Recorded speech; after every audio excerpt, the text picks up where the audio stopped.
কষ্ট পাই, কথা দিলাম কান্দিস না রে খাদিজা। খাদিজা দুনিয়া থেকে বিদায় নে, পর্দা নাই। সাহাবা কেরাম মাটি দিয়ে যায়, রাসূলুল্লাহ বাড়ি থেকে যায়। আবু বকর উমরকে বলে, উমর রে নবীকে যায় না, নবীকে খাদিজার কবরের পাশে খালি করে কেন? নবীর কথা রে খাদিজা ওয়াদা দিয়েছে আপনি জানেন। আল্লাহ বলে যে ভাই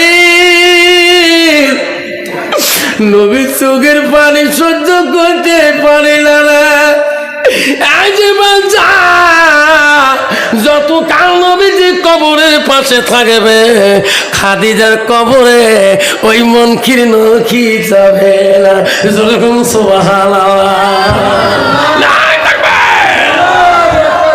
যারে জীবন যা খাদিজার কবরের মনকে নবীর সওয়ালের জবাব নবীজির ভালোবাসায় আমি আল্লাহ মাফ করে দিলাম।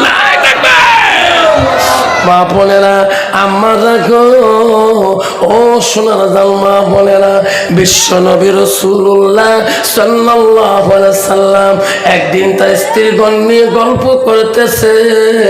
আমার রাসূল গল্প করে, স্ত্রীদের ভালোবাসে।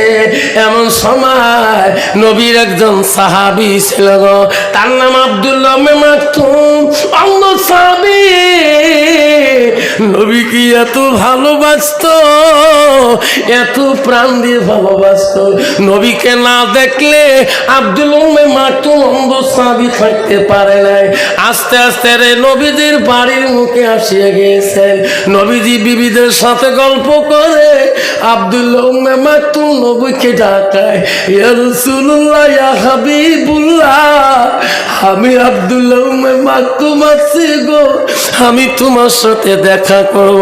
নবী বলো, বিবিরা তোমরা একটু পর্দা হয়ে যাও, তোরা একটু আড়াল হয়ে যাও।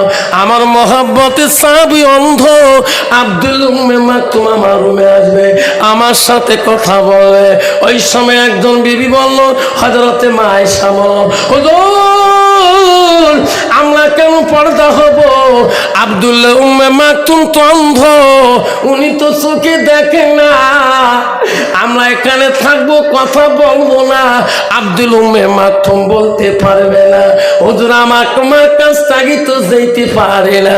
নবী বলছে, আয়েশা রে, ও আমার বিবিরা শোনো, আব্দুল্লাহ ইবনে মাকতুম অন্ধ হতে পারে, তোরা বিবি তা তো অন্ধ না।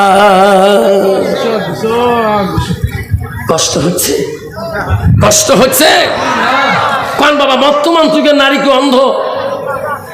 দেখো তো নেয়া বউ, মান সম্মানের কথা। শ্বশুর কেছে, ও বাড়ে বউ তোমার আক্কেল নাই বাড়া, এলে বউ বুড়িয়ে হয়েছে বা 5-6 মা হয়েছে, এগুলো বা নরম সহ্য নেই। তোমরা বিয়ে হবার 3 দিন হয় নাই, তোমরা কোন একটা গেছে, তোমরা জানেন কোন বছর শখ আনছে? ভাই তুই কি কি বেচা? ভাই ভাবি মিখে চুরি বেচা, কি কি কোম্পানি? মাইনে পেয়ার ক্যাশ চল করি আর কিরণ মালা, খালি দামি কোম্পানির চুরি। ভাবি হাতত দিল 60 টাকা, নিলেও 60 টাকা, দেখলেও 60 টাকা। বাপরে বাপ, চুরি এলা নিয়ে হাতত দেখাবে না, চুরি খায় 6 নম্বর, উনি দেয় 5 নম্বর। এই চুরি এটি যে এই নগুলো যায় না, কয় ভারত দিয়ে বাবার নাম কষিয়ে লস যাবে। মুই যদি হাতত দিয়ে দেখ 1 টাকাও লাগবে না, ভাঙলেও লস নাই। ধরকান ঠিক না? ঠিক। শয়তানকে দোস্তানি হাত আগে দে। আল্লাহ যেই হাত আগে দিলে বাপ, বাস্তব কথা বাপ, তোমার তিও যেমন নাই, যেই মায়ুস চুরি বাবু হাত ধরে দোকানি হাত ধরে ভাবি